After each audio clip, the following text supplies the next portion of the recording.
Toxic Love Files, The Bloodline Protocol, Part 21, The Breaking Point. The storm howled outside, but inside the cabin, a different kind of storm was breaking. The missing girl knelt on the floor, hands shaking uncontrollably as she tried to dig her nails into the skin of her neck, trying desperately to claw out the implant the voicemail woman had revealed. The voicemail woman watched her calmly, almost serenely. "You're only hurting yourself," she said softly. Across the room, the man in the corner, the one with too many names and too many lies, stared at the scene with wild, hollow eyes. Rain dripped from his hair, shoulders trembling with barely contained panic. He whispered to himself, "She's not supposed to know. She's not supposed to know. She wasn't supposed to." His voice cracked. The voicemail woman looked over at him. "Darling," she said gently, "you were never meant to think this deeply. It doesn't suit you." Something in him snapped. He grabbed his head, fingers tangling in his hair. "No," he choked. "You can't control me. You can't." "Not anymore. Not again!" He slammed his fist into the wall so hard the wood splintered. The sisters flinched. The voicemail woman sighed like she was watching a child throw a tantrum. "You were our easiest," she said with a smirk. "No implantation necessary. You broke all on your own." His breathing sped up, rapid, ragged, dangerous. "You used me," he whispered. "You used all of us." He took a step toward her, then another. His eyes were wild, unfocused, but full of rage he'd been suppressing for years. "You made me fall for her," he said, voice cracking. "You made me lie.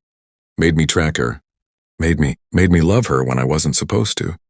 The voicemail woman tilted her head. "Love?" she repeated, amused. "Oh, sweetheart, you don't know the difference between love and dependency." That was the moment he broke completely. With a roar, raw, feral, desperate, he lunged at her, but he didn't get far.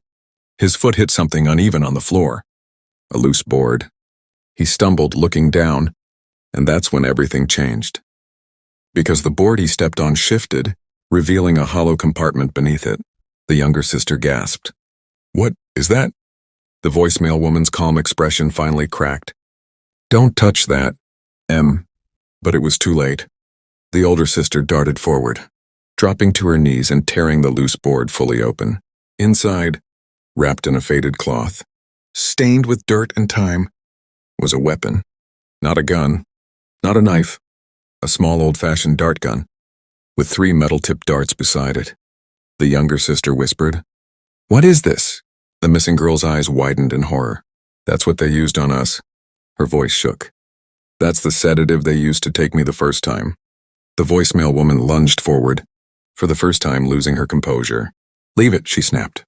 "You have no idea what that contains." But the man in the corner, still shaking, stepped between her and the sisters. "No," he growled. "No more."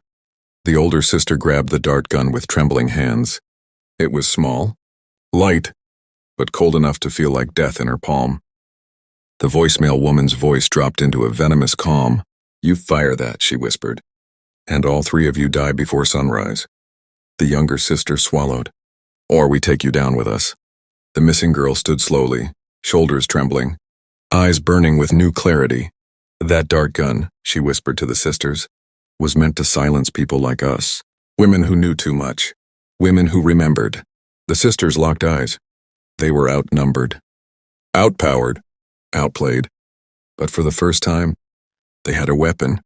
And the man in the corner, broken, furious, unhinged, stepped beside them. He wasn't on anyone's side anymore, except maybe the side that wanted revenge. The voicemail woman smiled slowly, a long, eerie, knowing smile. "All right then," she whispered.